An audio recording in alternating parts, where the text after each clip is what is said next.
All right, well, welcome. If you're watching this video, it's because you possibly are teaching week 2 of our 1 series, which we're going over covenant membership as a church body. And you have probably been selected, hopefully willingly, that you wanted to do this, to lead your devotional for your community group for this week.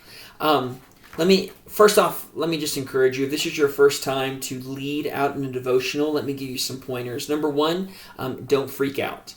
It's not as hard as you might think it is. Really, the goal of devotionals is we're not going to go super deep in the text. Our goal is to take 5-6 minutes and introduce a spiritual truth to our group and get them to internalize it and to think through it. And so really, you're more a facilitator than anything else. And so in order to facilitate good conversation, you need to be intimately knowledgeable of the text that you're going to be presenting and be prepared to answer questions that they might have. And so please, once again, I know that can probably make you sweat a little bit. What if they ask me a question that you don't know the answer to? Well, let me give you a technique that I use. Say, I don't know.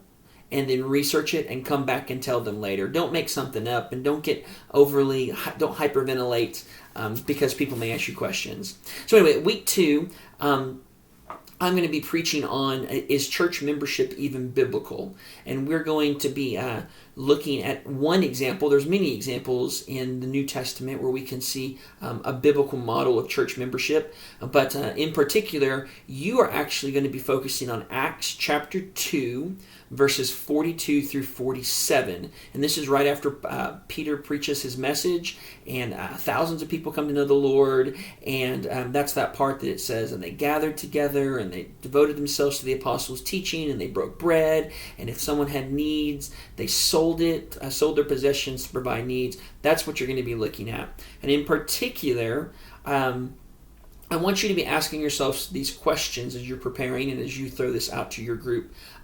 You are not going to find the word member in the New Testament. However, when you look at Acts chapter 2 during your studies, you're going to see that these people knew about the needs of others. And so how did they know what the needs were? Well, they must have known because they were in community together, because they were they were members together and they shared life together. It just wasn't a bunch of random happenstance strangers. These were people that they were devoted to. And then also, I want you to note at the end in verse 47, it says that daily the Lord added to their numbers daily. And so they had to be counting. And so if there wasn't such thing as church membership or a church membership roll, why count? Why count the number of people that were being saved? Were they adding them to a roll? I would say yes. And so I hope in your studies that you come to the same conclusion. But really our goal is to look at the first beginnings of the New Testament church and ask ourselves, is church membership biblical? And I think that you're going to see that it is that clearly. Once again, I believe that you can see that church membership, even though the word member is not used, you can see it evident in the new church.